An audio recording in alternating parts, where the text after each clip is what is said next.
Je suis un réfugié de TikTok. Comme de nombreux internautes américains, j'ai testé ce nouveau réseau social à la mode. What's going on, TikTok refugees? Ils ont quitté TikTok, menacés d'interdiction aux États-Unis, pour migrer vers une autre plateforme chinoise. Alors, c'est quoi cette application et pourquoi est-elle soudainement autant prisée?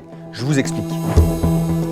Les États-Unis ont demandé à ByteDance, le géant chinois du divertissement et propriétaire de TikTok, de vendre son réseau social. Sinon, il pourrait être interdit du territoire américain. Et ça, c'est parce que les autorités américaines soupçonnent TikTok d'espionnage pour le compte des Chinois. Mais cette interdiction potentielle de TikTok déplaît à de nombreux utilisateurs américains.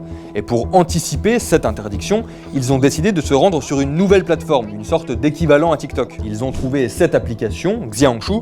Elle ressemble un peu à Instagram, mais elle est également chinoise. Sur Xiangshu, je peux voir et publier des photos, des vidéos, interagir aussi avec les autres utilisateurs.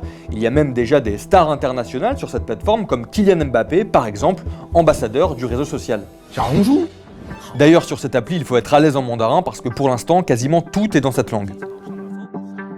Mais bref, ce qui est plus intéressant, c'est que la traduction française de Xiangshu, c'est Petit livre rouge, ce qui semble être une référence au livre de propagande communiste de Mao Tse-tung. Et ce Petit livre rouge était en tête des téléchargements d'applications gratuites aux États-Unis ce lundi 13 janvier 2025.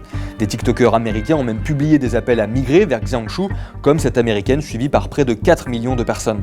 You don't want the Chinese to have our very sensitive personal data? We will drop it off directly.